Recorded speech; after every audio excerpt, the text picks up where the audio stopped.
Au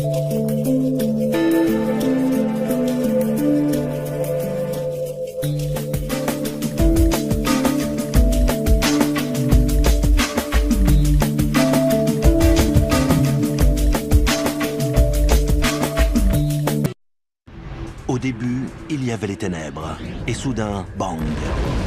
Survient la naissance d'une expansion infinie de temps, d'espace et de matière.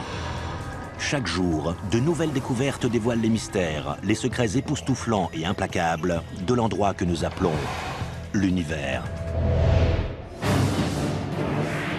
Des milliers de témoins affirment avoir vu des ovnis, et leurs déclarations sont souvent d'une similitude troublante. Une soucoupe s'est écrasée, ainsi que les corps des passagers. C'est une dissimulation du gouvernement. La plupart des scientifiques disent qu'il n'y a pas de preuves. Oh mon Dieu! Il y a un grand fossé entre un ovni et un vaisseau spatial extraterrestre. Si les ovnis sont vraiment des vaisseaux extraterrestres, quelle sorte de technologie hallucinante trouverions-nous sous le capot? Il faudrait un type de technologie capable d'annuler les effets de l'inertie. En matière d'objets volants non identifiés, avons-nous des preuves?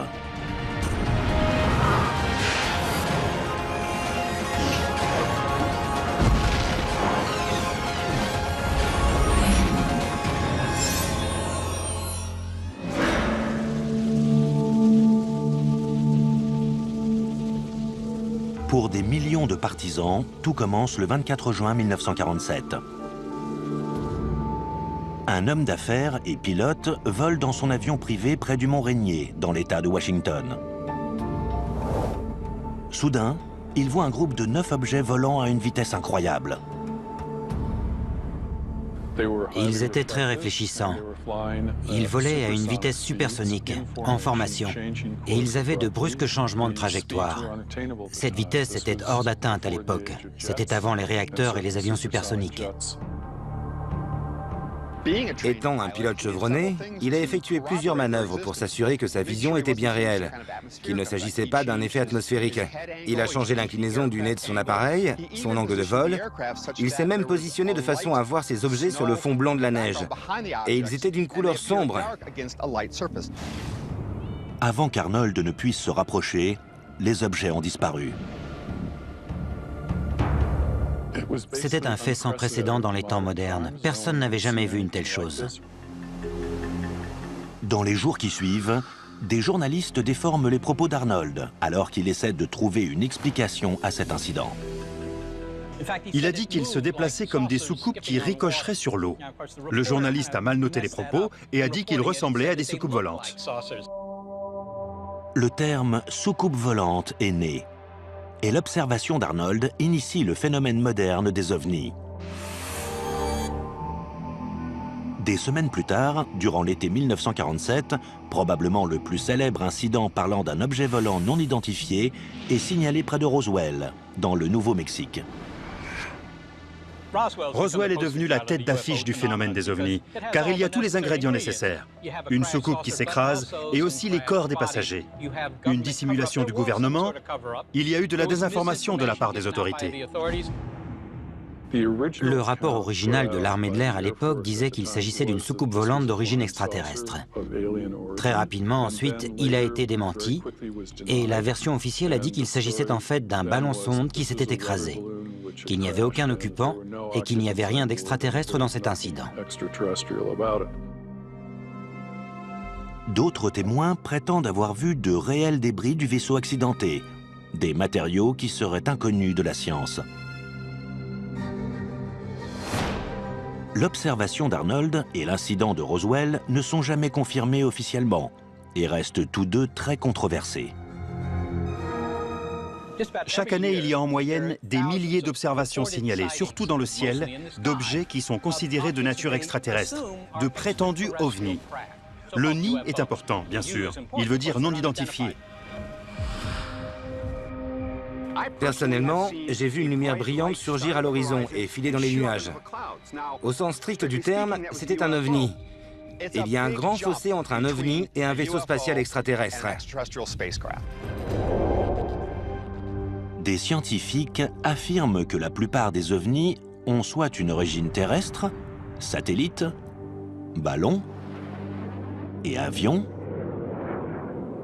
soit une origine cosmique, météorite, comète, voire Vénus, une planète particulièrement brillante. Mais quand une observation d'OVNI n'a aucune explication plausible, pourrait-il s'agir d'un vaisseau extraterrestre? Et si oui, quel genre de technologie expliquerait les comportements décrits par les témoins? Comment serait conçu un tel vaisseau? Et quels problèmes devrait-il surmonter? Les comportements des ovnis décrits par certains rapports dépassent nos connaissances actuelles en physique. Vitesse vertigineuse, accélération extrême, brusque changement de direction, des choses impossibles à faire pour nous sans causer des blessures mortelles aux pilotes ou la destruction du vaisseau. Des témoignages d'accélération hyper rapide, de virage à la vitesse de l'éclair et d'arrêt brusque semblent violer des lois connues de la physique. Les extraterrestres auraient-ils trouvé un moyen de contourner ces lois? Nous devons considérer ici le principe d'inertie. Ce principe, tout d'abord énoncé par Isaac Newton, dit que tout objet immobile ou en mouvement rectiligne uniforme garde son état tant qu'il est soumis à des forces qui se compensent. Alors, pour générer ce genre de changement d'inertie impensable, il faudrait soumettre un objet à une force colossale. Suivant cette logique, un pilote de chasse avoisinant la vitesse de la lumière et essayant de virer à 90 degrés à cette même vitesse encaisserait une force équivalente à 300 G. Le maximum qu'un pilote humain vêtu d'une combinaison pressurisée peut encaisser sans s'évanouir est de 10 G environ. Si sa physiologie était vaguement semblable à celle des humains, un pilote extraterrestre encaissant 300 G périrait sur le champ. Ses organes internes continueraient d'avancer et s'écraseraient sur son squelette. S'ils étaient nos semblables, ils s'injecteraient sans doute un fluide à effet corporel interne afin de régler le problème des organes se déplaçant dans le corps. Et cela pour éviter, tout en étant bien sanglés et bien protégés, toute blessure interne durant les phases d'accélération et de décélération. Pour annuler réellement les effets de l'inertie sur le vaisseau, les pilotes devraient avoir recours à une technologie inaccessible à notre science moderne. Afin d'annuler les effets d'un virage à 300 G et de ne pas être broyé par la force intense, il faudrait disposer d'une sorte de technologie ou d'appareil capable d'annuler les effets de l'inertie. Cet appareil devrait manipuler la gravité, recourir à une sorte de champ de force pour compenser les forces gravitationnelles qui régissent l'univers tout entier. Cet appareil, on pourrait l'activer et le désactiver manuellement, ou il s'activerait et se désactiverait automatiquement. C'est une technologie très avancée qui n'est pas envisageable pour nous. Mais si la science ne peut pas encore expliquer comment ces vaisseaux surmonteraient le problème mortel de l'inertie, peut-elle nous aider à expliquer leur forme? Surtout la plus célèbre de toutes, la soucoupe volante. À la fin des années 1950, l'armée de l'air américaine teste l'Avrocar. Mais ce prototype a d'énormes problèmes de stabilité. Son aérodynamique offre peu d'avantages. Et il prouve qu'un vaisseau en forme de soucoupe ne peut pas atteindre de grandes vitesses dans l'atmosphère de la Terre. L'aile Delta est de très loin une bien meilleure candidate. Un fait bien connu des concepteurs d'avions de chasse modernes.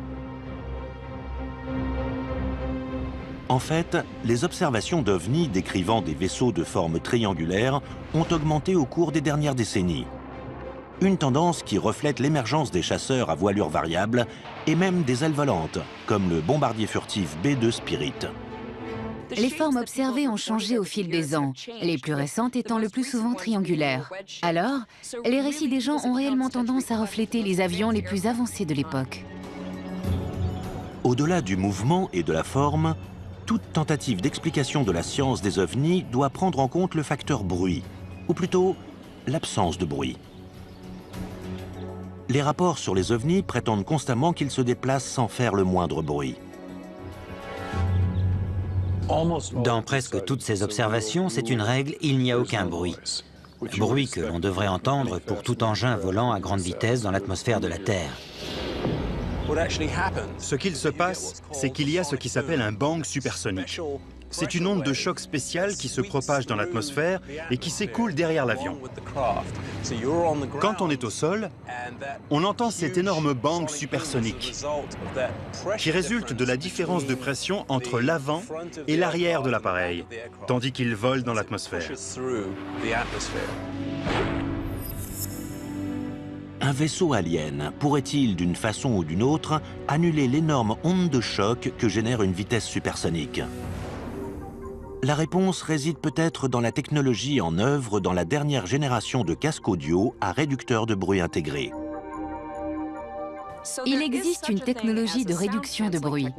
On choisit un bruit nuisible que l'on souhaite ne pas entendre et on produit un signal artificiel inverse qui l'annule. Je ne connais aucune technologie capable de faire cela avec des ondes de choc.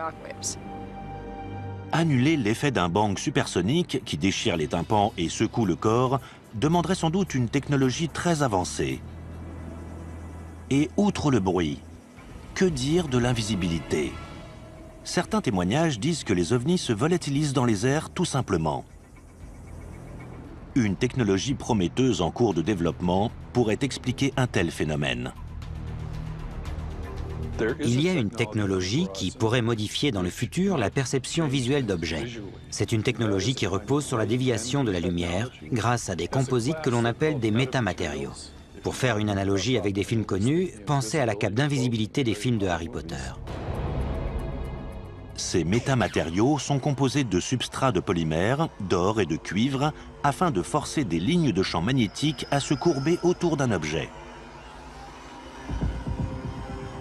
La lumière est ainsi déviée autour de cet objet au lieu d'être réfléchie ou réfractée. Mais matériaux avancés, furtivité et maniabilité hors normes ne servent à rien si nos visiteurs sont incapables, en premier lieu, d'arriver sur Terre. Les chances que des aliens débarquent sur notre planète sont infimes. Mais au cas où, ça signifierait qu'ils ont résolu plein de problèmes, y compris en sciences des matériaux, pour lesquels nous n'avons pas de solution. Ils auraient une technologie bien plus avancée que la nôtre, peut-être même plus avancée que celle dont nous rêvons. Mais des scientifiques imaginent des technologies ingénieuses qui permettraient de surmonter le problème des distances apparemment infranchissables entre les étoiles. Notamment une source de propulsion tellement apocalyptique que nous verrions arriver des aliens à des années-lumière.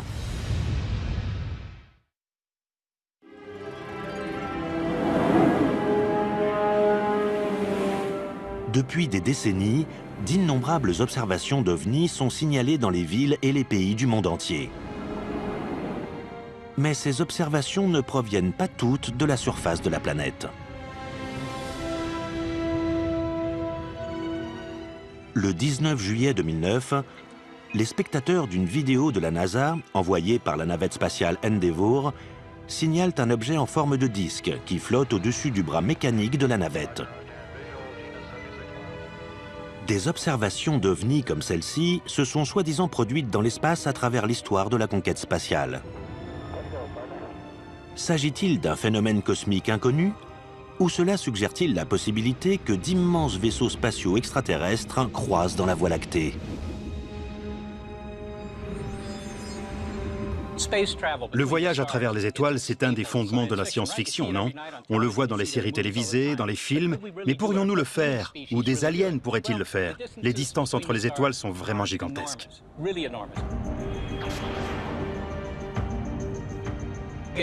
La physique n'interdit pas le voyage interstellaire. On ne peut pas l'écarter et dire que c'est absolument impossible. C'est juste que c'est très, très difficile. Parcourir la distance séparant la Terre et Alpha Centauri, notre étoile voisine la plus proche à près de 4,5 années-lumière, n'est pas à la portée de nos fusées les plus puissantes. Si des aliens d'un lointain système stellaire arrivaient sur Terre, nous pouvons exclure le fait qu'ils voyageraient dans des fusées chimiques. Malgré l'impressionnante colonne de feu et de fumée que l'on voit au décollage d'Apollo, ces fusées-là ne vous emmènent pas bien loin dans le système solaire. Pour vous donner une idée de ce que représente une telle distance, notre sonde spatiale la plus éloignée de la Terre est Voyager 1, lancée en 1977. Elle vole depuis 37 ans à plus de 61 000 km/h et vient tout juste de quitter le système solaire. Si sa destination était Alpha Centauri, il lui faudrait 56 000 ans pour atteindre le système stellaire le plus proche. Pour se lancer dans des missions interstellaires d'une durée s'accordant à l'échelle de la vie humaine, environ 50 ans, il nous faudrait multiplier notre vitesse de déplacement par au moins un facteur 1000. Des scientifiques ont calculé la vitesse étourdissante de la lumière, près de 300 000 km/s. Un vaisseau spatial parcourant la galaxie devrait atteindre un pourcentage significatif de cette vitesse, même pour rejoindre l'étoile la plus proche. Le plus gros obstacle est le poids. Une fusée à propulsion chimique s'accompagne d'un énorme excédent de poids, car elle doit embarquer tout le carburant nécessaire à son périple. Nous avons calculé que pour atteindre seulement 6% de la vitesse de la lumière avec une fusée chimique, il faudrait une masse de carburant plus élevée que la masse totale de l'univers. Nous savons donc qu'il est absolument impossible d'atteindre une autre étoile avec une fusée chimique. Si des extraterrestres nous rendent réellement visite, ils ont résolu ce problème au niveau de leur vaisseau. En 2011, NanoSail D2, satellite en orbite de la NASA, déploie pour la première fois une voile solaire dans l'espace. La voile ultra-fine de 10 mètres carrés utilise la lumière du soleil ou la pression des photons comme moyen de propulsion. Une des limites immuables de la propulsion d'une fusée, c'est qu'elle doit embarquer son carburant. Une voile solaire peut profiter des ressources dispersées naturellement, c'est-à-dire des photons émis par le soleil qui peuvent servir à la propulser. De la même manière, un deltaplane peut voler son carburant ni moteur, simplement en tirant avantage des ressources naturelles de l'environnement, à savoir l'atmosphère et les lois de l'aérodynamique.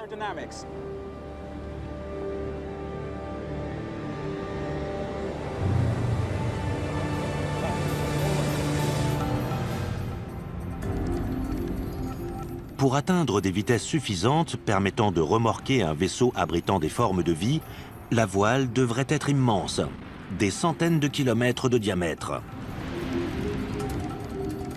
Et comme la pression des photons émis par une étoile décroît au fur et à mesure que la voile s'en éloigne, certains ont envisagé un rayon laser puissant pour fournir l'énergie à la voile.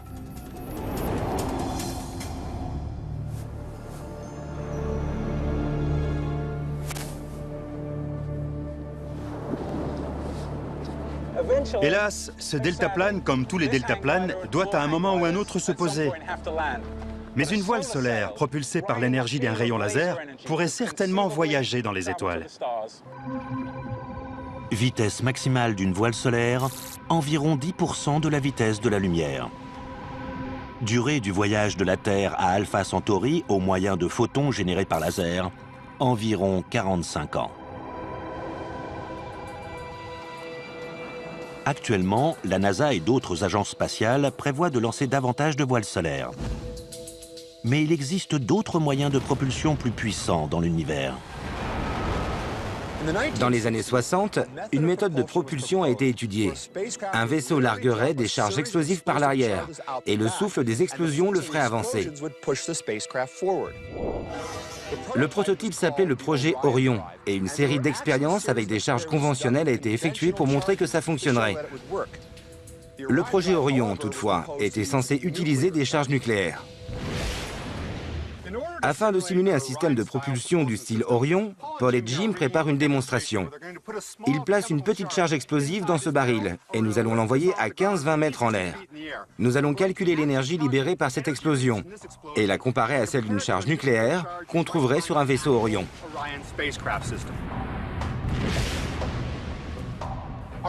Notre simulation de vaisseau spatial Orion est prête. Nous allons faire sauter la charge explosive, envoyer le baril en l'air et comparer le résultat avec l'énergie libérée par l'explosion d'une charge nucléaire typique qui serait utilisée sur un vaisseau Orion.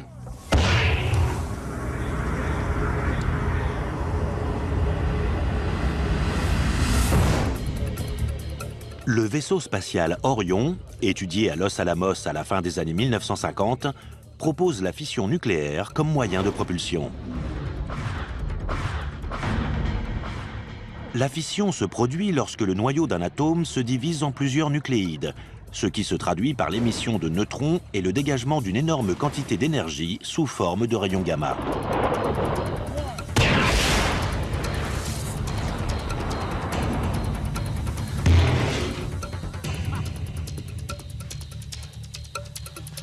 La charge explosive, placée dans ce baril de 16 kg, l'a propulsé à près de 18 mètres en l'air.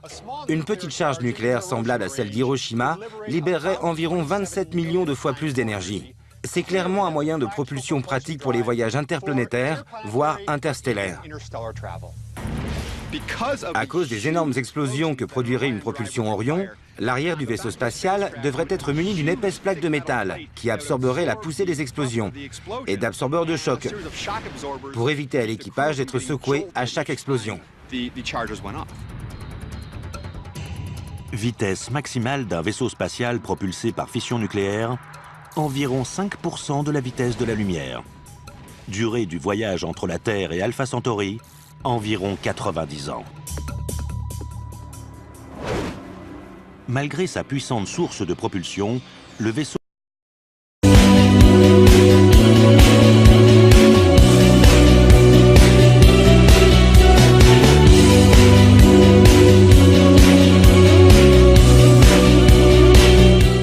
à fission est finalement plus lent que la voile solaire. Accélérer cette vitesse implique de se tourner vers une autre réaction nucléaire, plus intense. La fission nucléaire est bien connue et bien maîtrisée. Nous l'avons utilisée pendant longtemps pour produire de l'énergie. Mais il y a une autre source d'énergie, la fusion nucléaire.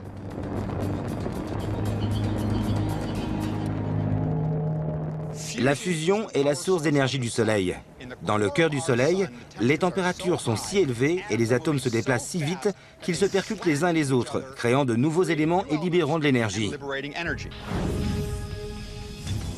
Opposée de la fission, la fusion se produit lorsque deux noyaux fusionnent pour former un noyau unique, plus lourd.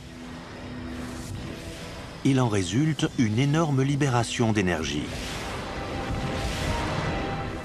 Un vaisseau spatial propulsé par fusion nucléaire est étudié dans les années 1970. C'est le projet Daedalus. Sa mission est d'atteindre l'étoile de Barnard, distante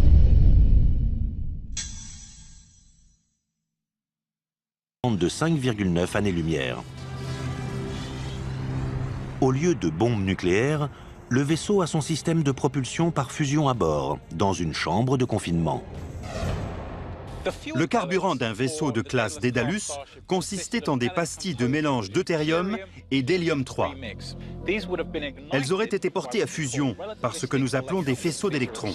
Ce sont des électrons à très haut niveau d'énergie qui auraient percuté les pastilles de deutérium-hélium-3, entraînant leur fusion et le dégagement d'une énorme quantité d'énergie. Le concept de Daedalus exigeait de tirer 250 pastilles par seconde pendant plus de 2 ans. Le vaisseau spatial aurait pesé 55 000 tonnes, le carburant représentant l'essentiel du poids. L'excédent de poids d'un tel vaisseau serait élevé. Mais une civilisation avancée pourrait éliminer le problème en se ravitaillant en hydrogène durant son voyage stellaire. Le deutérium, ou hydrogène lourd, se trouve en abondance sur Terre, notamment dans l'eau de mer. Mais l'hélium-3 est un isotope plus rare. Dans notre système solaire, on peut en trouver sur la Lune et en vaste quantité sur Jupiter et Saturne.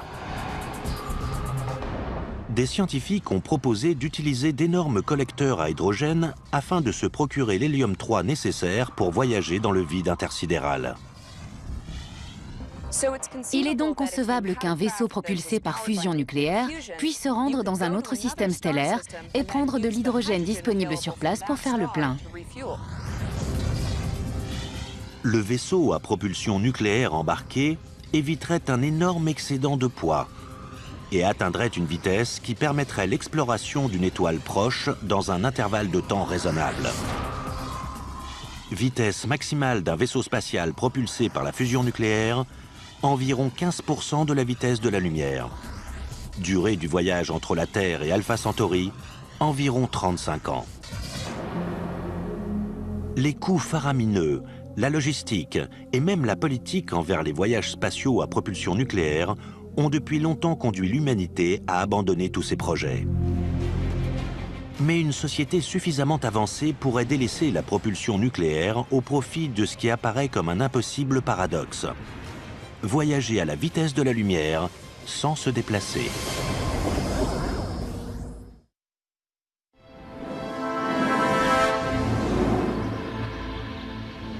Les ovnis peuvent-ils atteindre les vitesses vertigineuses requises pour les voyages interstellaires?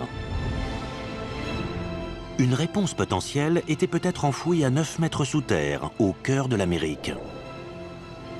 Au Tevatron, accélérateur de particules du Fermilab, aux abords de Chicago, dans l'Illinois. Filant presque à la vitesse de la lumière, des protons et des antiprotons étaient envoyés dans des directions opposées. Ils se heurtaient dans des collisions libérant d'énormes quantités d'énergie. L'impact produisait un rayonnement gamma, la plus puissante source d'énergie connue dans l'univers et la clé potentielle du voyage interstellaire. Le meilleur moyen de fabriquer de l'antimatière sur Terre est probablement d'employer la plus célèbre équation d'Einstein, E égale mc2, qui nous indique qu'avec une certaine quantité de matière, nous pouvons obtenir de l'énergie. C'est une grande idée, car elle est d'une efficacité incroyable. En gros, on prend toute la masse de ces particules et on la convertit en énergie. Mais comment l'antimatière peut-elle exister dans l'univers si elle doit être fabriquée artificiellement? C'est ce que nous demande Stephen H. de Philadelphie dans Questions sur l'univers. L'antimatière existe-t-elle? Et comment faire pour en obtenir? Stéphane, l'antimatière existe réellement. Et quand elle entre en contact avec la matière normale, ça produit une explosion et une émission de radiation magnétique. Nous pouvons produire de faibles quantités d'antimatière en laboratoire, ou nous pouvons aussi en collecter dans l'espace. Certains rayons cosmiques qui sont chargés, des particules à haut niveau d'énergie venant de l'espace, sont en fait de l'antimatière. Actuellement, les accélérateurs de particules constituent le seul moyen pratique de produire de l'antimatière. Ils en produisent de très faibles quantités. Si nous pouvions trouver un moyen de produire et stocker assez d'antimatière, nous aurions un carburant qui peut être stocké et qui, mélangé à de la matière ordinaire, libérerait une énorme quantité d'énergie à une cadence bien plus élevée que la fission ou la fusion. Comme nous savons que l'antimatière existe, et comme nous savons qu'elle peut être produite et stockée, il est concevable qu'une civilisation avancée puisse produire assez d'antimatière et maîtriser son pouvoir pour créer une fusée propulsée à l'antimatière. Un vaisseau propulsé par antimatière atteindrait des vitesses incroyables, juste en deçà de la vitesse de la lumière, rivalisant presque avec le rayonnement d'une étoile à travers la galaxie. Durée du voyage entre la Terre et Alpha Centauri, distante de 4,5 années-lumière, environ 5 ans. Sur le plan humain, produire assez de particules d'antimatière pour propulser un tel vaisseau spatial aurait un coût astronomique. Il serait peut-être abordable pour des aliens, mais le prix à payer pour ce vaisseau serait effroyable.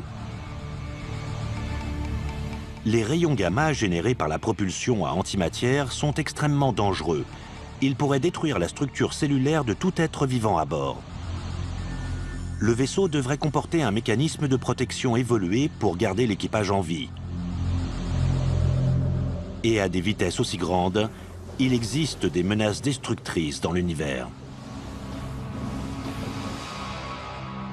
L'espace est plutôt vide, mais si on se déplaçait à une vitesse approchant celle de la lumière, il faudrait un genre de bouclier de protection très efficace pour se protéger des particules de poussière qui risqueraient d'anéantir un vaisseau allant aussi vite. Mais si les débris de l'espace sont aussi dangereux, pourquoi ne pas les éviter complètement? La solution devrait être familière aux fans de Star Trek, à savoir un vaisseau spatial atteignant la vitesse de la lumière sans même se déplacer. En fait, il faudrait créer ce que l'on appelle une bulle de distorsion. Le nom sort tout droit de la science-fiction. Cela impliquerait de contracter une zone d'espace-temps devant le vaisseau et d'allonger une zone d'espace-temps derrière le vaisseau pendant que le vaisseau resterait immobile à l'intérieur de cette bulle. Cela reviendrait à surfer sur une vague d'espace-temps. Une propulsion par distorsion s'apparente à de la pure science-fiction. Mais en 1994, un jeune physicien très respecté, nommé Miguel Alcubierre, publie un travail sérieux sur la façon de voyager dans une distorsion contrôlable de l'espace.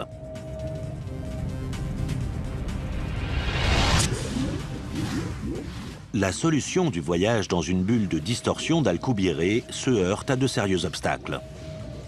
Le plus gros s'appelle l'énergie sombre, un phénomène cosmique reconnu en 2011 lorsque 3 scientifiques remportent le prix Nobel pour avoir prouvé son existence. L'explication la plus simple proposée pour le phénomène de l'énergie sombre, c'est que l'univers a la propriété intrinsèque d'être en expansion. Nous pouvons le constater en regardant des parties de l'univers qui s'éloignent et voir que l'énergie sombre est responsable de l'accélération de cette expansion. Mais ce n'est pas une source d'énergie que l'on peut conserver, comme l'énergie solaire ou d'autres types d'énergie. Et donc, il n'est pas inconcevable. Il entre dans le domaine du possible qu'une civilisation avancée existant quelque part dans l'univers ait appris comment maîtriser l'énergie sombre pour créer une forme insolite de propulsion. Un autre obstacle empêche la propulsion par distorsion. Le seul moyen connu de faire avancer un vaisseau spatial dans une bulle de distorsion exigerait de contrôler l'énergie intense d'un trou noir. Pour vous dire simplement, il faudrait arriver à obtenir un peu de matière très concentrée, extrêmement concentrée, à un niveau qui créerait un trou noir. Si on peut générer un trou noir à petite échelle, pour ainsi dire, on pourrait le placer devant le vaisseau et utiliser la distorsion qu'il produirait pour, en quelque sorte, tracter le vaisseau. Et à quelle vitesse exactement la distorsion propulserait-elle un vaisseau extraterrestre? Le travail d'Alcubierre implique clairement qu'il serait possible, si on arrive à concevoir cette propulsion à distorsion, d'atteindre la vitesse de la lumière, voire plusieurs fois la vitesse de la lumière.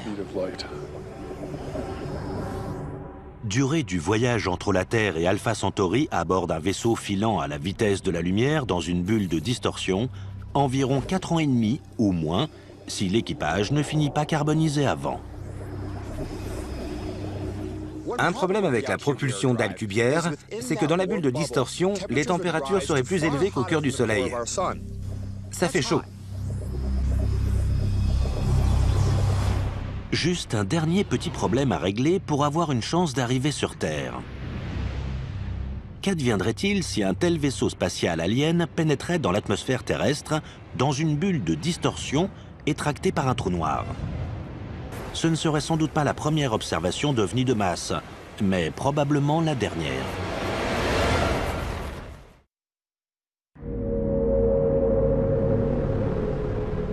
« 13 mars 1997. Des milliers de personnes voient un phénomène optique qui dérive dans le ciel d'Arizona. Des rapports qui signalent des lumières formant différents schémas géométriques à flux, ainsi que de nombreuses observations, au-dessus de Phoenix, d'un vaisseau de plus d'1 kilomètre de large, dont les lumières clignotent selon une séquence précise. Pour expliquer les événements de ce soir-là, les lumières dans le ciel de Phoenix étaient certainement des leurres thermiques, larguées par un avion de l'armée, associées à la propension humaine à imaginer une forme qui les relie. C'est l'explication la plus plausible des lumières de Phoenix. Beaucoup pensent que l'incident des lumières de Phoenix est la preuve tangible qu'un immense vaisseau extraterrestre est arrivé. Certains l'appellent même un vaisseau-mère. Le rôle d'un vaisseau-mère alien est fondamental dans les théories de visiteurs extraterrestres. C'est le seul moyen de parcourir les vastes distances de l'espace interstellaire. Je pense que le terme vaisseau-mère est apparu presque en même temps que le terme soucoupe volante. Il illustre la notion universelle voulant qu'on ne puisse pas voyager dans les étoiles avec un vaisseau à taille humaine. Il faut disposer d'un vaisseau gigantesque. Une analogie terrestre pertinente avec un vaisseau-mère, c'est le porte-avions. Un porte-avions parcourt de grandes distances sur l'océan, mais son rôle est de transporter des avions qui peuvent décoller et s'engager dans toute mission qui leur est assignée. Si le voyage vers la Terre est long, de l'ordre de plusieurs siècles ou millénaires, le vaisseau-mère serait bien plus qu'un simple transporteur. Il y a le vaisseau générationnel, ou arche spatiale, qui est un vaisseau géant, pour l'essentiel une sorte d'écosystème dans lequel des générations de passagers naissent, vieillissent et meurent durant le long voyage qu'il faut au vaisseau pour atteindre sa destination.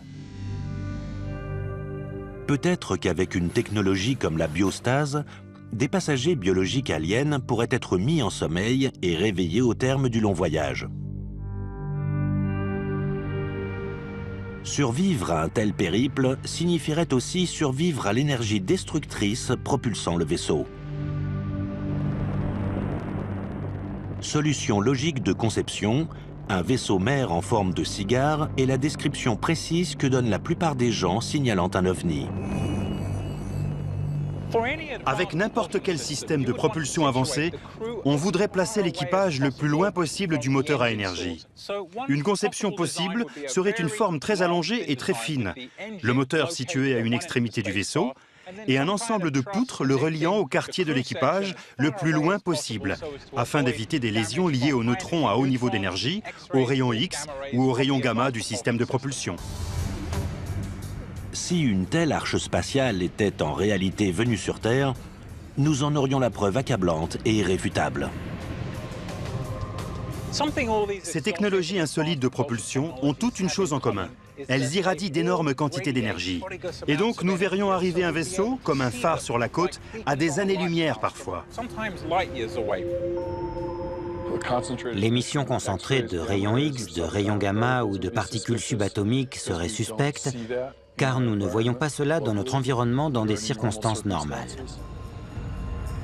Au-delà de la preuve visuelle évidente, l'effet physique d'un vaisseau-mère s'approchant aussi près de la Terre pourrait prendre la forme d'une terrifiante apocalypse.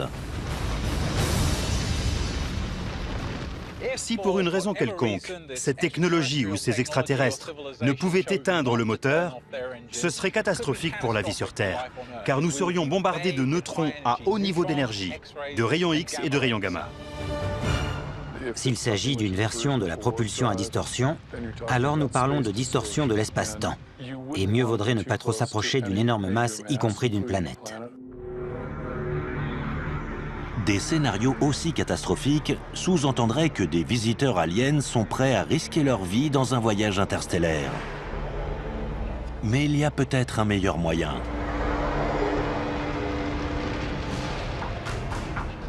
Ils pourraient rester chez eux et explorer l'espace à l'aide de machines pensantes.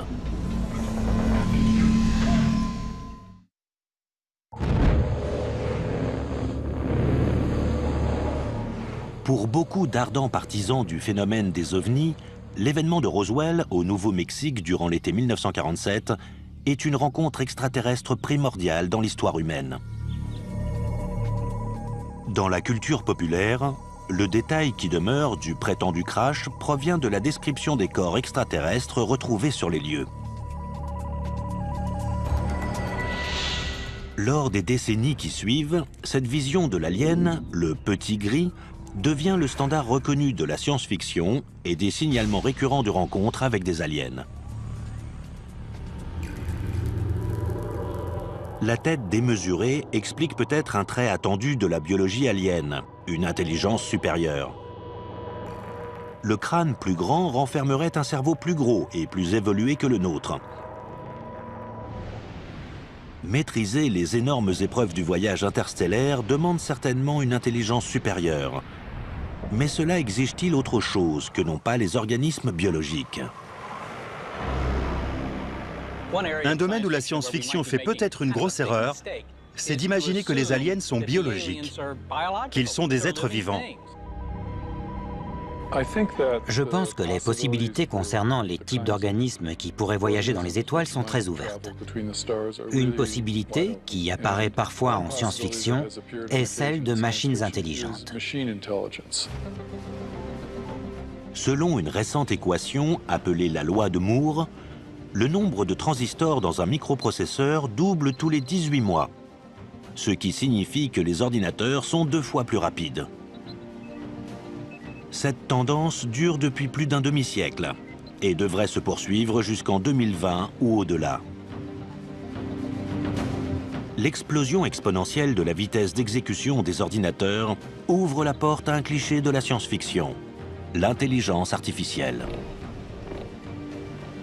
Alors si on invente une machine qui pense, 100 ans plus tard, cette machine n'est pas seulement plus intelligente que vous, elle est plus intelligente que tous les humains ayant vécu. Voilà la différence entre l'intelligence artificielle et l'intelligence naturelle. L'intelligence artificielle peut évoluer bien plus vite. Mais je pense que la forme d'intelligence artificielle que nous trouvons à la fois menaçante et prometteuse est le type d'intelligence artificielle qui pourrait faire ce que font nos cerveaux, qui pourrait penser comme nous. Au centre d'intelligence artificielle de l'université de Stanford, un futur peuplé de machines réellement intelligentes se profile rapidement. Certains obstacles sont difficiles à surmonter au niveau de l'intelligence artificielle. Primo, nous ne savons pas vraiment comment amener les ordinateurs à apprendre aussi efficacement que les humains. Les ordinateurs actuels ne sont pas assez rapides pour simuler le processus d'apprentissage qui prend place dans le cerveau humain. Pour illustrer le premier stade de l'intelligence artificielle, des étudiants de Stanford ont conçu un robot combattant, robot qui essaie d'apprendre au fur et à mesure des combats. Maintenant, il essaie de se défendre par lui-même. Il réagit donc à vos mouvements. Selon la façon dont vous maniez votre épée, le robot va s'adapter à votre geste et à votre comportement. Quelle est l'importance de ce type de robot sur la voie de la véritable intelligence artificielle, Thorsten? Nous prenons des méthodes d'intelligence artificielle, comme des méthodes d'apprentissage, pour les adapter à l'environnement du robot. Mais nous n'en sommes pas encore au stade où le robot pense vraiment. Les ordinateurs actuels sont bien moins intelligents que la plupart des humains. Mais dans le futur, je pense que les ordinateurs pourraient finalement égaler, voire surpasser l'intelligence humaine. Et si c'est le cas, imaginons que nous ayons tous un ordinateur dans notre portefeuille ou dans notre portable. À quel point cela changerait-il la civilisation? Et quelles choses fabuleuses pourrions-nous alors faire? En l'état actuel des choses sur Terre, le robot qui se défend tout seul est une analogie grossière avec le type de machine intelligente capable de piloter un vaisseau dans l'espace. Les immenses obstacles du voyage spatial, notamment l'échelle de temps et les dangers cosmiques, donnent cependant à penser qu'une génération de machines intelligentes établira le premier contact. Honnêtement, si voyager à travers les étoiles arrive vraiment, il semble raisonnable de ne pas envoyer de créatures biologiques. Elles sont fragiles, elles ont une durée de vie limitée. Comme la NASA envoie des sondes spatiales explorer le système solaire avant d'envoyer des humains, notre premier contact avec des aliens arrivera peut-être par une sonde. Créatures biologiques ou super IA? Notre vision d'un extraterrestre ne restera que spéculation jusqu'à ce que le premier contact se produise. Mais combien de temps allons-nous attendre? Et malgré l'existence de preuves tangibles, quelle est la probabilité de l'existence d'une autre civilisation intelligente? Certains pensent qu'il y a de grandes chances que l'univers bourdonne de vie. La galaxie existe depuis très longtemps. Le système solaire est là depuis bien longtemps aussi, mais la galaxie depuis plus longtemps. Et ces étoiles sont pour la plupart plus vieilles que notre Soleil ou notre système solaire. Alors il est possible que si d'autres civilisations existent, elles existent depuis plus longtemps que nous. Si elles existent depuis 100 000 ans, disons, il est fort possible qu'elles aient appris à communiquer à travers l'espace, voire à voyager dans les étoiles. Jusqu'à ce qu'un premier contact ait lieu, l'humanité va continuer à voir des ovnis dans le ciel. Aucun n'a été reconnu comme vaisseau extraterrestre jusqu'à présent. Mais cela n'écarte pas la possibilité que l'humanité découvre un jour la preuve d'une autre civilisation intelligente, soit dans l'espace lointain, soit plus près de notre planète.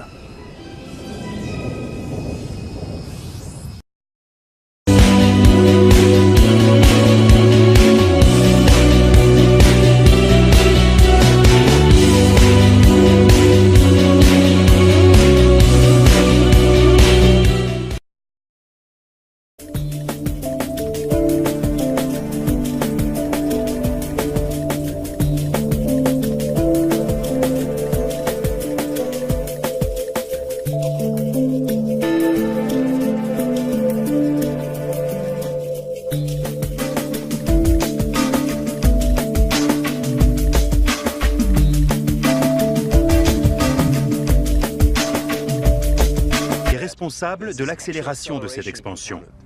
Mais ce n'est pas une source d'énergie que l'on peut conserver, comme l'énergie solaire ou d'autres types d'énergie. Et donc, il n'est pas inconcevable. Il entre dans le domaine du possible qu'une civilisation avancée existant quelque part dans l'univers ait appris comment maîtriser l'énergie sombre pour créer une forme insolite de propulsion. Un autre obstacle empêche la propulsion par distorsion. Le seul moyen connu de faire avancer un vaisseau spatial dans une bulle de distorsion exigerait de contrôler l'énergie intense d'un trou noir. Pour vous dire simplement, il faudrait arriver à obtenir un peu de matière très concentrée, extrêmement concentrée, à un niveau qui créerait un trou noir. Si on peut générer un trou noir à petite échelle, pour ainsi dire, on pourrait le placer devant le vaisseau et utiliser la distorsion qu'il produirait pour, en quelque sorte, tracter le vaisseau. Et à quelle vitesse exactement la distorsion propulserait-elle un vaisseau extraterrestre? Le travail d'Alcubierre implique clairement qu'il serait possible, si on arrive à concevoir cette propulsion à distorsion, d'atteindre la vitesse de la lumière, voire plusieurs fois la vitesse de la lumière.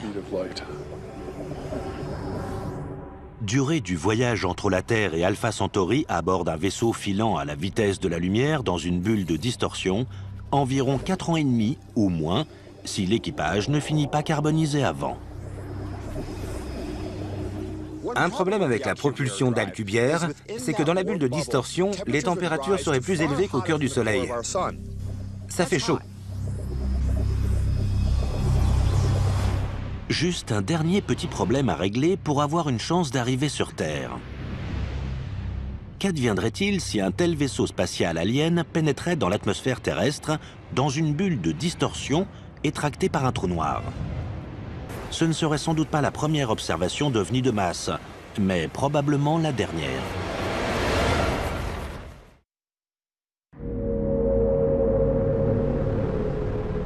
« 13 mars 1997. Des milliers de personnes voient un phénomène optique qui dérive dans le ciel d'Arizona.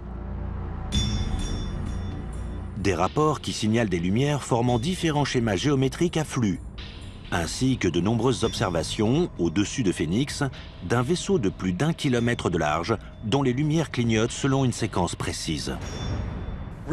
Pour expliquer les événements de ce soir-là, les lumières dans le ciel de Phoenix étaient certainement des leurres thermiques, larguées par un avion de l'armée, associées à la propension humaine à imaginer une forme qui les relie. C'est l'explication la plus plausible des lumières de Phoenix. Le rapport original de l'armée de l'air à l'époque disait qu'il s'agissait d'une soucoupe volante d'origine extraterrestre.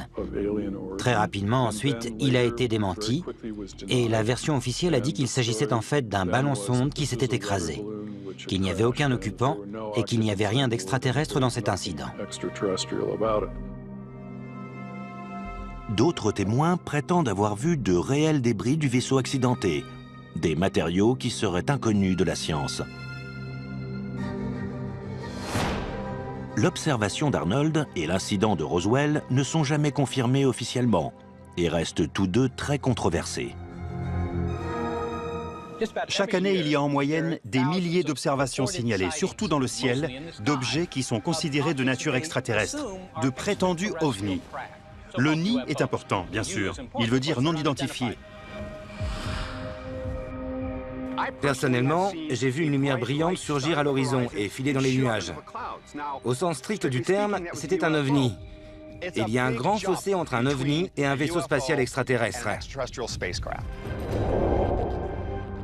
Des scientifiques affirment que la plupart des ovnis ont soit une origine terrestre, satellite, ballon et avion, soit une origine cosmique, météorite, comète, voire Vénus, une planète particulièrement brillante. Mais quand une observation d'OVNI n'a aucune explication plausible, pourrait-il s'agir d'un vaisseau extraterrestre? Et si oui, quel genre de technologie expliquerait les comportements décrits par les témoins? Comment serait conçu un tel vaisseau? Et quels problèmes devrait-il surmonter? Les comportements des ovnis décrits par certains rapports dépassent nos connaissances actuelles en physique. Vitesse vertigineuse, accélération extrême, brusque changement de direction, des choses impossibles à faire pour nous sans causer des blessures mortelles aux pilotes ou la destruction du vaisseau. Des témoignages d'accélération hyper rapide, de virage à la vitesse de l'éclair et d'arrêt brusque semblent violer des lois connues de la physique. Les extraterrestres auraient-ils trouvé un moyen de contourner ces lois? Nous devons considérer ici le principe d'inertie. Ce principe, tout d'abord énoncé par Isaac Newton, dit que tout objet immobile ou en mouvement rectiligne uniforme garde son état tant qu'il est soumis à des forces qui se compensent. Alors, pour générer ce genre de changement d'inertie impensable, il faudrait soumettre un objet à une force colossale. Suivant cette logique, un pilote de chasse avoisinant la vitesse de la lumière et essayant de virer à 90 degrés à cette même vitesse de 5,9 années-lumière. Au lieu de bombes nucléaires, le vaisseau a son système de propulsion par fusion à bord, dans une chambre de confinement. Le carburant d'un vaisseau de classe Daedalus consistait en des pastilles de mélange deutérium et d'hélium-3. Elles auraient été portées à fusion par ce que nous appelons des faisceaux d'électrons. Ce sont des électrons à très haut niveau d'énergie qui auraient percuté les pastilles de deutérium-hélium-3, entraînant leur fusion et le dégagement d'une énorme quantité d'énergie. Le concept de Daedalus exigeait de tirer 250 pastilles par seconde pendant plus de 2 ans. Le vaisseau spatial aurait pesé 55 000 tonnes, le carburant représentant l'essentiel du poids. L'excédent de poids d'un tel vaisseau serait élevé. Mais une civilisation avancée pourrait éliminer le problème en se ravitaillant en hydrogène durant son voyage stellaire. Le deutérium, ou hydrogène lourd, se trouve en abondance sur Terre, notamment dans l'eau de mer. Mais l'hélium-3 est un isotope plus rare. Dans notre système solaire, on peut en trouver sur la Lune et en vaste quantité sur Jupiter et Saturne. Des scientifiques ont proposé d'utiliser d'énormes collecteurs à hydrogène afin de se procurer l'hélium-3 nécessaire pour voyager dans le vide intersidéral. Il est donc concevable qu'un vaisseau propulsé par fusion nucléaire puisse se rendre dans un autre système stellaire et prendre de l'hydrogène disponible sur place pour faire le plein.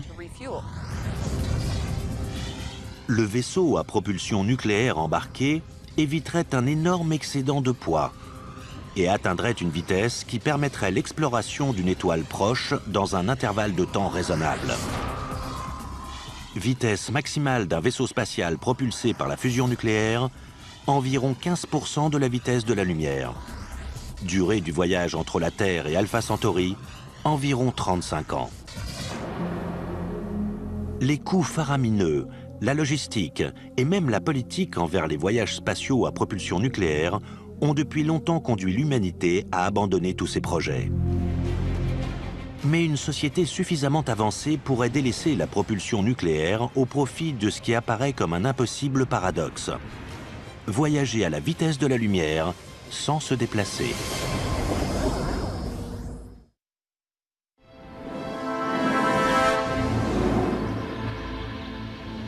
Les ovnis peuvent-ils atteindre les vitesses vertigineuses requises pour les voyages interstellaires? Une réponse potentielle était peut-être enfouie à 9 mètres sous terre, au cœur de l'Amérique. Au Tévatron, accélérateur de particules du Fermier, petit problème à régler pour avoir une chance d'arriver sur Terre. Qu'adviendrait-il si un tel vaisseau spatial alien pénétrait dans l'atmosphère terrestre, dans une bulle de distorsion et tracté par un trou noir? Ce ne serait sans doute pas la première observation d'OVNI de masse, mais probablement la dernière.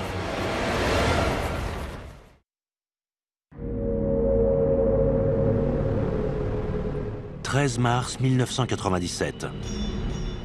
Des milliers de personnes voient un phénomène optique qui dérive dans le ciel d'Arizona. Des rapports qui signalent des lumières formant différents schémas géométriques à flux, ainsi que de nombreuses observations, au-dessus de Phoenix, d'un vaisseau de plus d'1 kilomètre de large, dont les lumières clignotent selon une séquence précise. Pour expliquer les événements de ce soir-là, les lumières dans le ciel de Phoenix étaient certainement des leurres thermiques, larguées par un avion de l'armée, associées à la propension humaine à imaginer une forme qui les relie. C'est l'explication la plus plausible des lumières de Phoenix. Beaucoup pensent que l'incident des lumières de Phoenix est la preuve tangible qu'un immense vaisseau extraterrestre est arrivé. Certains l'appellent même un vaisseau-mère.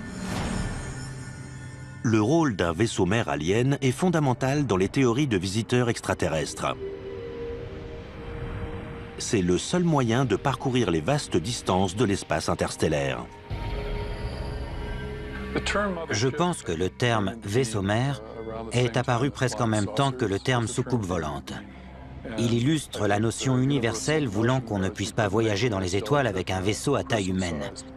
Il faut disposer d'un vaisseau gigantesque. Une analogie terrestre pertinente avec un vaisseau-mère, c'est le porte-avions. Un porte-avions parcourt de grandes distances sur l'océan, mais son rôle est de transporter des avions qui peuvent décoller et s'engager dans toute mission qui leur est assignée. Si le voyage vers la Terre est long, de l'ordre de plusieurs siècles ou millénaires, le vaisseau-mère serait bien plus qu'un simple transporteur. Il y a le vaisseau générationnel, ou arche spatiale, qui est un vaisseau géant, pour l'essentiel une sorte d'écosystème dans lequel des générations de passagers naissent, vieillissent et meurent durant le long voyage qu'il faut au vaisseau pour atteindre sa destination. Peut-être qu'avec une technologie comme la biostase, des passagers biologiques aliens pourraient être mis en sommeil et réveillés au terme du long voyage. Survivre à un tel périple signifierait aussi survivre à l'énergie destructrice propulsant le vaisseau.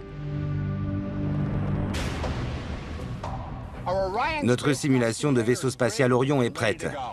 Nous allons faire sauter la charge explosive, envoyer le baril en l'air et comparer le résultat avec l'énergie libérée par l'explosion d'une charge nucléaire typique qui serait utilisée sur un vaisseau Orion.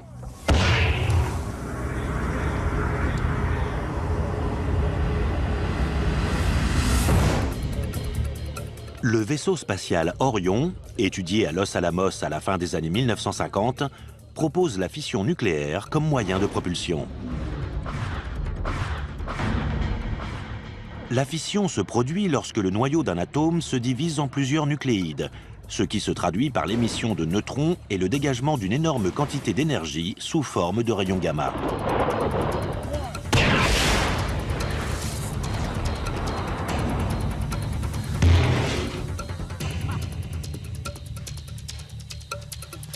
La charge explosive, placée dans ce baril de 16 kg, l'a propulsé à près de 18 mètres en l'air.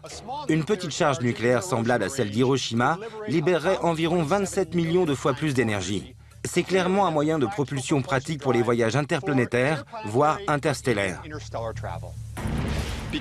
À cause des énormes explosions que produirait une propulsion Orion, l'arrière du vaisseau spatial devrait être muni d'une épaisse plaque de métal qui absorberait la poussée des explosions et d'absorbeurs de choc pour éviter à l'équipage d'être secoué à chaque explosion.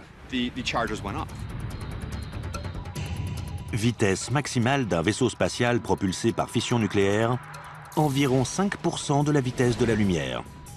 Durée du voyage entre la Terre et Alpha Centauri, environ 90 ans. Malgré sa puissante source de propulsion, le vaisseau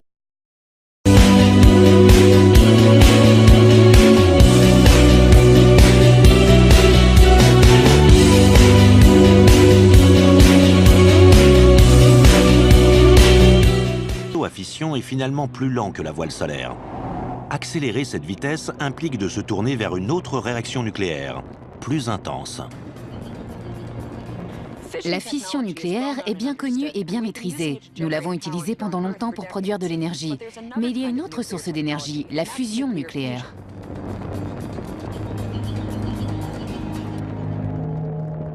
La fusion est la source d'énergie du Soleil. Dans le cœur du Soleil, les températures sont si élevées et les atomes se déplacent si vite qu'ils se percutent les uns les autres, créant de nouveaux éléments et libérant de l'énergie. Opposé de la fission, la fusion se produit lorsque deux noyaux fusionnent pour former un noyau unique, plus lourd. Il en résulte une énorme... Le reliant au quartier de l'équipage le plus loin possible, afin d'éviter des lésions liées aux neutrons à haut niveau d'énergie, aux rayons X ou aux rayons gamma du système de propulsion. Si une telle arche spatiale était en réalité venue sur Terre, nous en aurions la preuve accablante et irréfutable. Ces technologies insolites de propulsion ont toutes une chose en commun. Elles irradient d'énormes quantités d'énergie. Et donc nous verrions arriver un vaisseau, comme un phare sur la côte, à des années-lumière parfois. L'émission concentrée de rayons X, de rayons gamma ou de particules subatomiques serait suspecte, car nous ne voyons pas cela dans notre environnement dans des circonstances normales. Au-delà de la preuve visuelle évidente, l'effet physique d'un vaisseau mère s'approchant aussi près de la Terre pourrait prendre la forme d'une terrifiante apocalypse. Si pour une raison quelconque, cette technologie ou ces extraterrestres ne pouvaient éteindre le moteur, ce serait catastrophique pour la vie sur Terre, car nous serions bombardés de neutrons à haut niveau d'énergie, de rayons X et de rayons gamma. S'il s'agit d'une version de la propulsion à distorsion, alors nous parlons de distorsion de l'espace-temps. Et mieux vaudrait ne pas trop s'approcher d'une énorme masse, y compris d'une planète. Des scénarios aussi catastrophiques sous-entendraient que des visiteurs aliens sont prêts à risquer leur vie dans un voyage interstellaire. Mais il y a peut-être un meilleur moyen.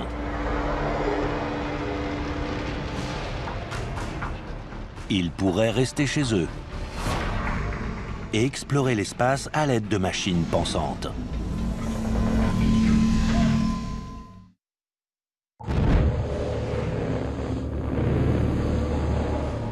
Pour beaucoup d'ardents partisans du phénomène des ovnis, l'événement de Roswell au Nouveau-Mexique durant l'été 1947 est une rencontre extraterrestre primordiale dans l'histoire humaine. Dans la culture populaire, le détail qui demeure du prétendu crash provient de la description des corps extraterrestres retrouvés sur les lieux.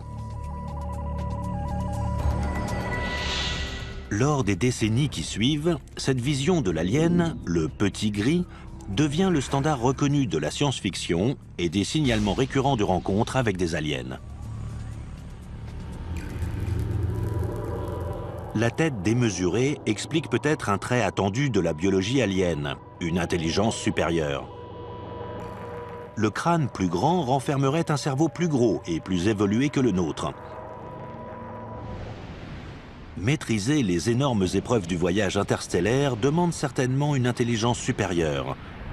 Mais cela exige-t-il autre chose que non pas les qu'avec le rayonnement d'une étoile à travers la galaxie?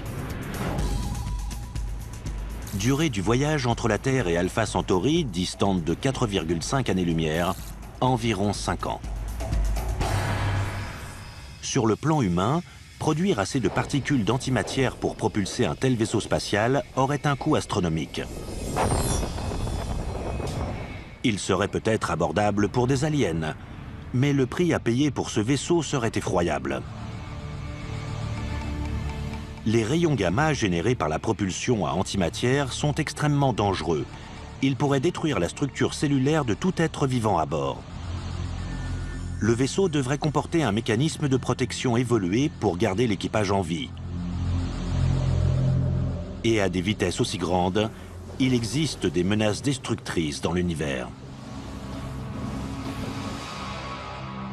L'espace est plutôt vide, mais si on se déplaçait à une vitesse approchant celle de la lumière, il faudrait un genre de bouclier de protection très efficace pour se protéger des particules de poussière qui risqueraient d'anéantir un vaisseau allant aussi vite. Mais si les débris de l'espace sont aussi dangereux, pourquoi ne pas les éviter complètement? La solution devrait être familière aux fans de Star Trek, à savoir un vaisseau spatial atteignant la vitesse de la lumière sans même se déplacer. En fait, il faudrait créer ce que l'on appelle une bulle de distorsion. Le nom sort tout droit de la science-fiction. Cela impliquerait de contracter une zone d'espace-temps devant le vaisseau et d'allonger une zone d'espace-temps derrière le vaisseau pendant que le vaisseau resterait immobile à l'intérieur de cette bulle. Cela reviendrait à surfer sur une vague d'espace-temps. Une propulsion par distorsion s'apparente à de la pure science-fiction. Mais en 1994, un jeune physicien très respecté, nommé Miguel Alcubierre, publie un travail sérieux sur la façon de voyager dans une distorsion contrôlable de l'espace.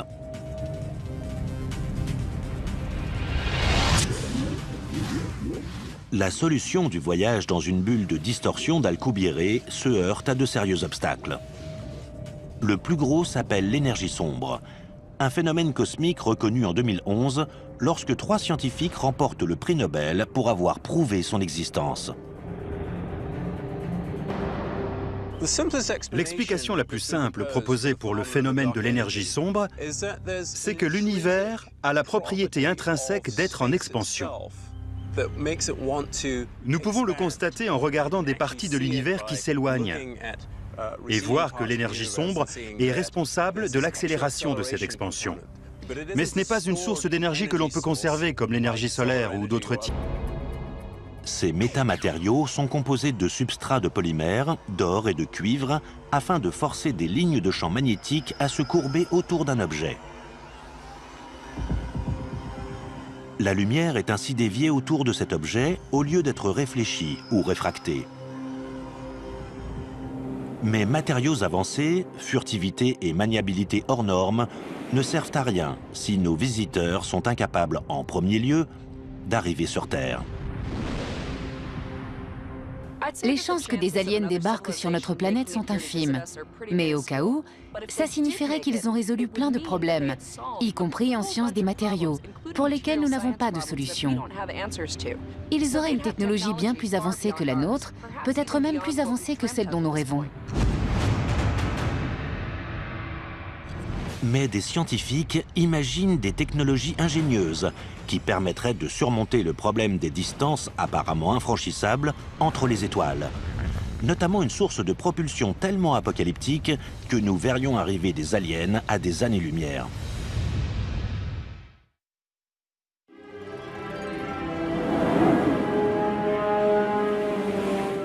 Depuis des décennies, d'innombrables observations d'OVNI sont signalées dans les villes et les pays du monde entier.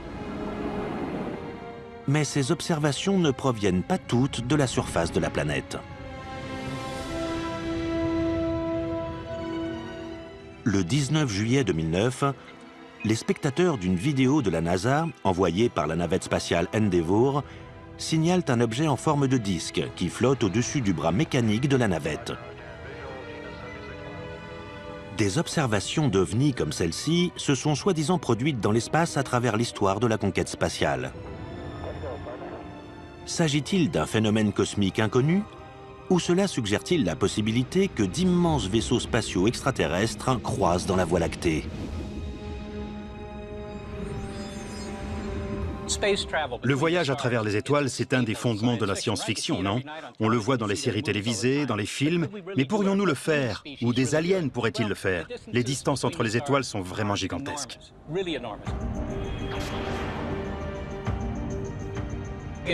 La physique n'interdit pas le voyage interstellaire. On ne peut pas l'écarter et dire que c'est absolument impossible. C'est juste que c'est très, très difficile. Parcourir la distance séparant la Terre et Alpha Centauri, notre étoile voisine la plus proche à près de 4,5 années-lumière, n'est pas à la portée de nos fusées les plus puissantes. Si des aliens d'un lointain système stellaire arrivaient sur Terre, nous pouvons exclure le fait qu'ils voyageraient dans des fusées chimiques. Malgré l'impressionnante... Il serait possible, si on arrive à concevoir cette propulsion à distorsion, d'atteindre la vitesse de la lumière, voire plusieurs fois la vitesse de la lumière. Durée du voyage entre la Terre et Alpha Centauri à bord d'un vaisseau filant à la vitesse de la lumière dans une bulle de distorsion, environ 4 ans et demi ou moins, si l'équipage ne finit pas carbonisé avant. Un problème avec la propulsion d'Alcubierre, c'est que dans la bulle de distorsion, les températures seraient plus élevées qu'au cœur du Soleil. Ça fait chaud. Juste un dernier petit problème à régler pour avoir une chance d'arriver sur Terre. Qu'adviendrait-il si un tel vaisseau spatial alien pénétrait dans l'atmosphère terrestre dans une bulle de distorsion et tracté par un trou noir? Ce ne serait sans doute pas la première observation d'OVNI de masse, mais probablement la dernière.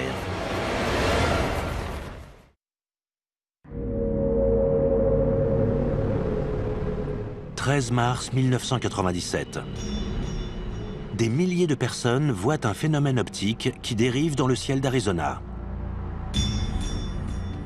Des rapports qui signalent des lumières formant différents schémas géométriques à flux, ainsi que de nombreuses observations, au-dessus de Phoenix, d'un vaisseau de plus d'1 kilomètre de large, dont les lumières clignotent selon une séquence précise. Pour expliquer les événements de ce soir-là, les lumières dans le ciel de Phoenix étaient certainement des leurres thermiques, larguées par un avion de l'armée, associées à la propension humaine à imaginer une forme qui les relie. C'est l'explication la plus plausible des lumières de Phoenix.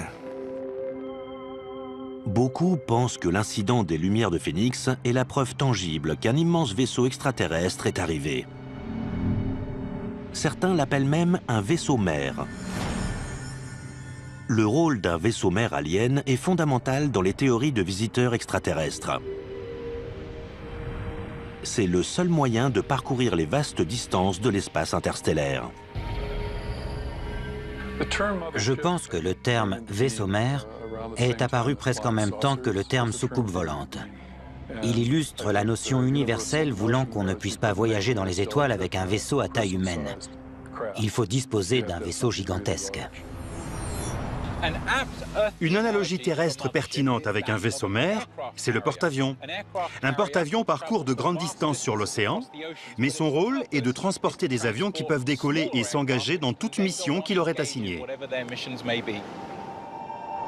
Si le voyage vers la Terre est long, de l'ordre de plusieurs siècles ou millénaires, le vaisseau-mère serait bien plus qu'un simple transporteur.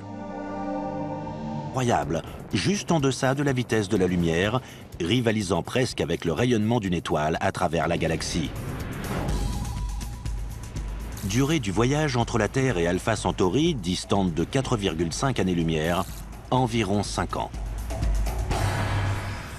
Sur le plan humain, produire assez de particules d'antimatière pour propulser un tel vaisseau spatial aurait un coût astronomique. Il serait peut-être abordable pour des aliens, mais le prix à payer pour ce vaisseau serait effroyable.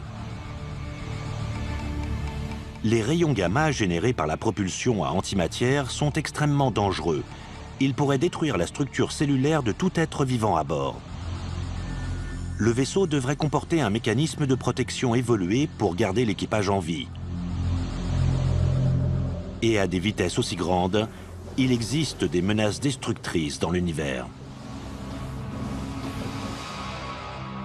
L'espace est plutôt vide, mais si on se déplaçait à une vitesse approchant celle de la lumière, il faudrait un genre de bouclier de protection très efficace pour se protéger des particules de poussière qui risqueraient d'anéantir un vaisseau allant aussi vite. Mais si les débris de l'espace sont aussi dangereux, pourquoi ne pas les éviter complètement? La solution devrait être familière aux fans de Star Trek, à savoir un vaisseau spatial atteignant la vitesse de la lumière sans même se déplacer. En fait, il faudrait créer ce que l'on appelle une bulle de distorsion. Le nom sort tout droit de la science-fiction. Cela impliquerait de contracter une zone d'espace-temps devant le vaisseau et d'allonger une zone d'espace-temps derrière le vaisseau pendant que le vaisseau resterait immobile à l'intérieur de cette bulle. Cela reviendrait à surfer sur une vague d'espace-temps. Une propulsion par distorsion s'apparente à de la pure science-fiction. Mais en 1994, un jeune physicien très respecté, nommé Miguel Alcubierre, publie un travail sérieux sur la façon de voyager dans une distorsion contrôlable de l'espace.